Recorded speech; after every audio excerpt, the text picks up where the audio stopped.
सुप्रभात बच्चों, मैं कुमकुम तिवारी आज आप सबको पढ़ाने जा रही हूँ पुस्तक सुलभ भारती कक्षा 8वीं का दूसरा अध्याय वारिस कौन।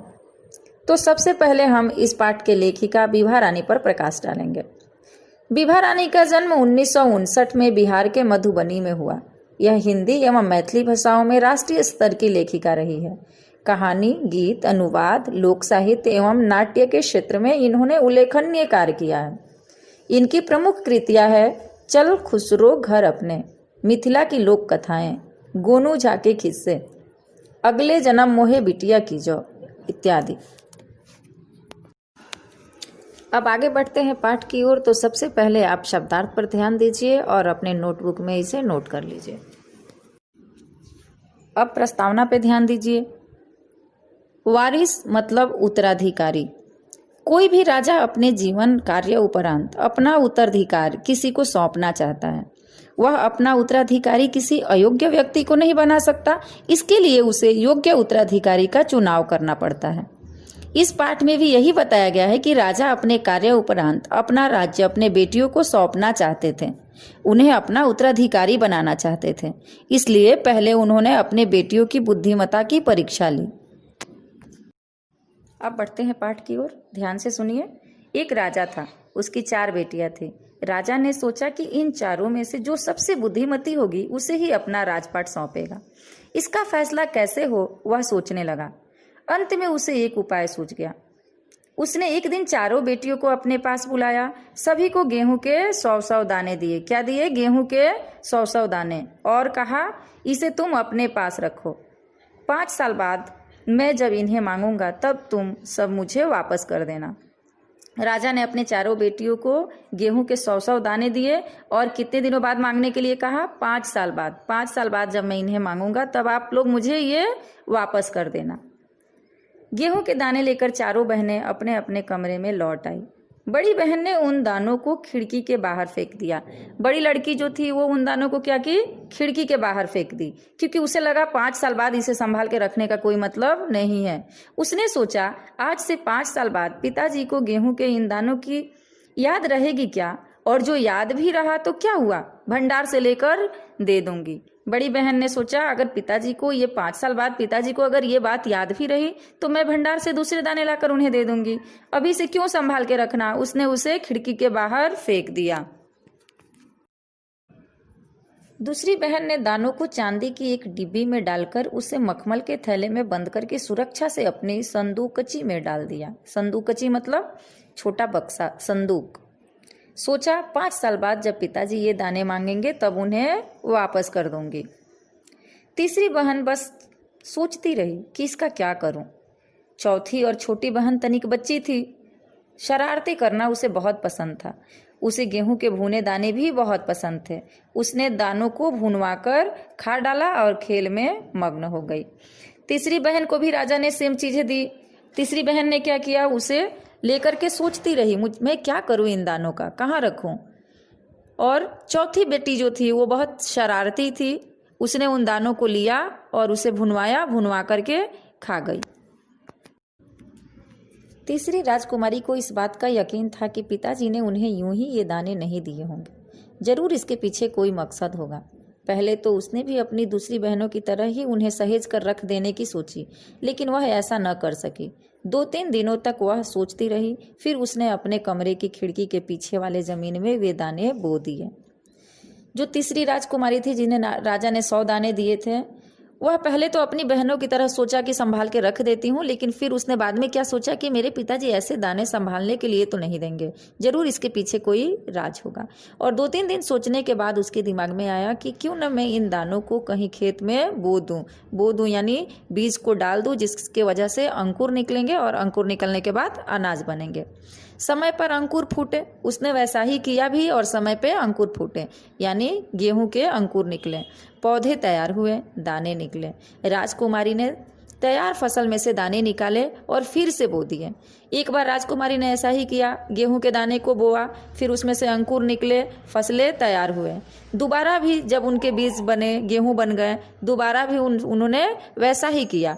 इस तरह 5 वर्षों में उसके पास ढेर सारा गेहूं तैयार हो गया। राजा ने कितने दिनों का समय दिया था? 5 वर्ष का समय दिया था। वो तीसरी राजकुमारी ऐसा 5 वर्षों में कई बार करके ऐसा उन्होंने गेहूं के बीज को डाला, उसके अंकुर निकले, पौधे बने, गेहूं के फसल तैयार हुए और गेहूं बनकर तैयार हो गया और वो संभाल कर उन्हें रखी।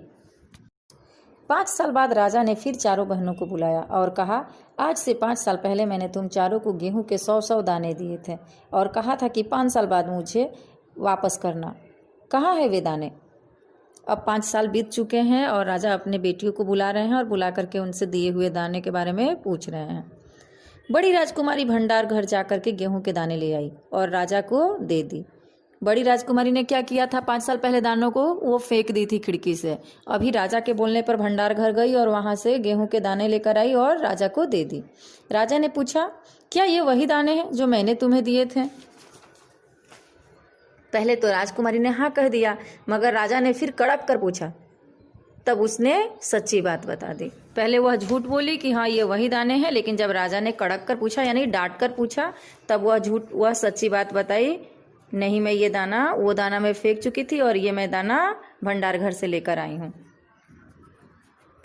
राजा ने दूसरी राजकुमारी से पूछा, तुम्हारे दाने कहाँ हैं? दूसरी राजकुमारी अपनी संदूकची में से मखमल के खोल वाली डिब्बी उठा कर लाई, जिसमें उसने गेहूं के दाने सहेज कर रखे थे मतलब संभाल कर रखे थे। राजा ने उसे खोलकर देखा, दाने सड़ गए थे। दूसरी राजकुमारी ने दाने को बहुत सहेज कर रखा था, बंद करके रखा था, इसके बावजूद भी वो दाने सड़ गए थे, क्योंकि अनाज के दाने को हम बहुत दिनों तक किसी चीज़ में बांध कर नहीं रख सकते हैं। तीसरी राजकुमारी से पूछा, तुमने क्या किया उन दानों का? तीसरी ने कहा, मैं इसका उत्तर आपको अभी नहीं दूंगी, क्योंकि जवाब पाने के लिए आपको यहाँ से दूर जाना पड़ेगा और मैं वहाँ आपको कल लेकर चलूंगी। राजा ने अब चौथी और सबसे छोटी राजकुमारी से पूछा। उसने बेपरवाही से जवाब दिया, उन दानों की कोई कीमत है पिताजी? वैसे तो ढेरों दाने भंडार में पड़े हैं, आप तो जानते हैं ना, मुझे गेहूं के भुने दाने बहुत अच्छे लगते हैं, सो मैं उन्हें भुनवा कर खा गई। आप भी पिताजी किन किन चक्करों में पड़ जाते हैं? तीसरी राजकुमारी से पूछने के बाद उसने जवाब दिया कि मैं आपको आज नहीं बता सकती कि मेरे दाने कहाँ हैं। और चौथी राजकुमारी से जब राजा ने पूछा तो उसने क्या बोला कि मैंने बहुत पहले ही उस दाने को भुनवा कर खा गए थे, उतने दिनों के रखे हुए दाने का आज क्या कीमत? आप ऐसी बातें क्यों कर रहे हो पिताजी? ऐसे करके उन्होंने अपने पिताजी की बात को टाल दिया था।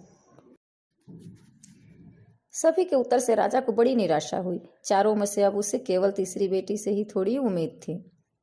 दूसरे दिन तीसरी राजकुमारी राजा के पास आई। उसने कहा, चलिए पिताजी, आपको मैं दिखाऊं कि गेहूं के वे दाने कहाँ हैं। राजा की जो तीसरी बेटी थी उसने कहा कि आप मेरे साथ चलिए, आज मैं आपको दिखाने वाली हूँ कि आपके दिए हुए दाने को मैं कहाँ रखी हूँ। राजा रथ पर सवार हो गया। रथ महल नगर पार करके खेत की तरफ बढ़ चला। राजा ने पूछा, आखिर कहाँ रख छोड़े हैं तुमने वे 100 दाने? इन 100 दानों के लिए तुम मुझे कहाँ कहाँ के चक्कर लगवाओगी? तब तक रथ एक बड़े से हरे भरे खेत के सामने आकर रुक गया। राजा ने देखा, सामने बहुत बड़े खेत में गेहूं की फसल थी। उसकी बालियां हवा में झूम रही थी, जैसे राजा को कोई खुशी भरा गीत सुना रही हो। राजा ने हैरानी से राजकुमार की ओर देखा। राजकुमारी ने कहा, पिताजी, ये हैं वे 100 दाने जो आज लाखों लाख दानों के रूप में आपके सामने हैं। मैंने उन 100 दानों को बोकर इतनी अधिक फसल तैयार की है। तो समझे बच्चे, राजा को सबसे ज़्यादा प्रसन्नता अपनी तीसरी बेटी से हुई, क्योंकि तीसरी बेटी ने ना उस दाने को इधर उधर फेंका, ना ही कहीं संभाल के रखा, बल्कि उसे वह एक खेत में उपयोग की, जिसकी वजह से फसल तैयार हुआ और बहुत सारे गेहूं की उपज हुई। राजा ने उसे गले लगा लिया और कहा, अब मैं निश्चिंत हो गया, तुम ही मेरे राज्य की सच्ची उत्तराधिकारी हो। इस कहानी से हमें क्या सीख मिलती है बच्चों?